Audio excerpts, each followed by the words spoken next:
क्या आप जानते हैं कि फसल की उपज का आधा भाग, आधा नहीं, लगभग 60 से 70% हिस्सा एक ऐसी चीज पर निर्भर करता है जो कि इतनी छोटी होती है कि आप उसे अपनी आंख से देख भी नहीं सकते। जी हाँ, वो है स्टोमेटा।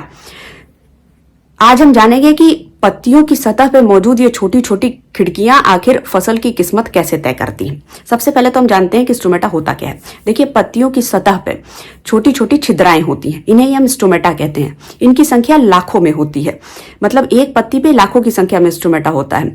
यहीं से पौधे का सांस लेना, पौधे में पानी का बचत होना, पौधे में भोजन निर्माण यानी फोटोसिंथेसिस का पूरा तंत्र भी यहीं से नियंत्रित होता है।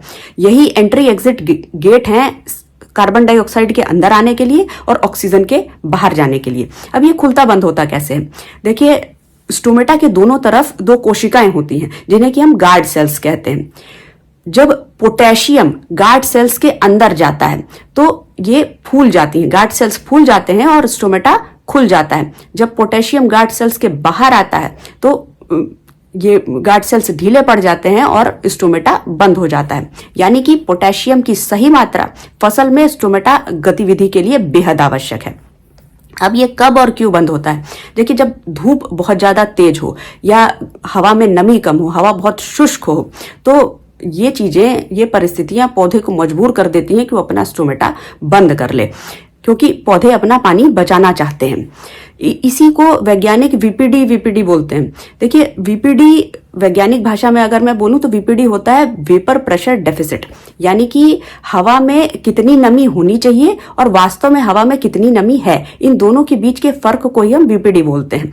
लेकिन हम आसान भाषा में समझेंगे। वीपीडी मतलब होता है हवा की कितनी प्यास है, हवा कितनी प्यासी है। जितनी ज्यादा प्यासी होगी वो पौधे से उतना ज्यादा पानी ले लेगी, और सबसे ज्यादा प्यासी होती है 11 बजे से 3 बजे के बीच में। उस समय जो है स्टोमेटा क्लोज हो जाता है, फोटोसिंथेसिस की गति जो है थोड़ी धीमी पड़ जाती है, और समय जो वीपीडी सबसे ज्यादा होता है और स्टोमेटा जो है बंद हो जाता है। अब अगर मान लीजिए कि स्टोमेटा ज्यादा देर तक बंद रह गया तो क्या होगा?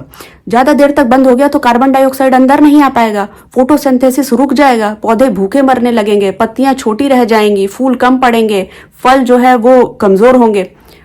स्टोमेटा ज्यादा देर तक खुला रह गया तो क्या होगा?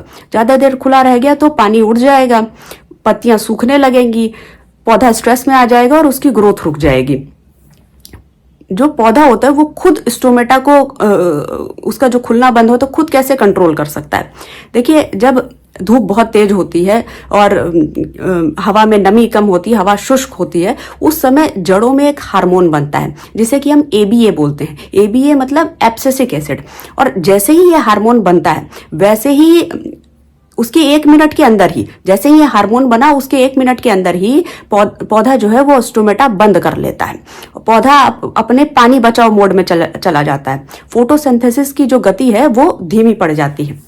अब किसान कैसे स्टोमेटा का जो संतुलन है वो बना सकते हैं? देखिए, आप सुबह शाम अपने खेत में हल्की सिंचाई करिए।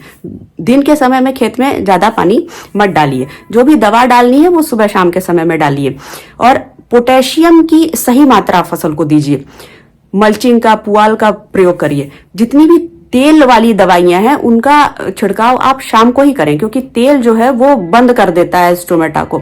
और उसी तरह से आप पत्तियों पे धूल न जमने दें, क्योंकि धूल भी जमता है तो स्टोमेटा क्लॉग हो जाता है। देखिए, जो स्टोमेटा की जानकारी है वो बहुत आवश्यक है। अगर आपने स्टोमेटा समझ लिया तो आप अपनी फसल को समझ जाएंगे, और स्टोमेटा की अच्छी जानकारी अगर आपको मिल गई तो आप कृषि में फिर असफल नहीं होंगे।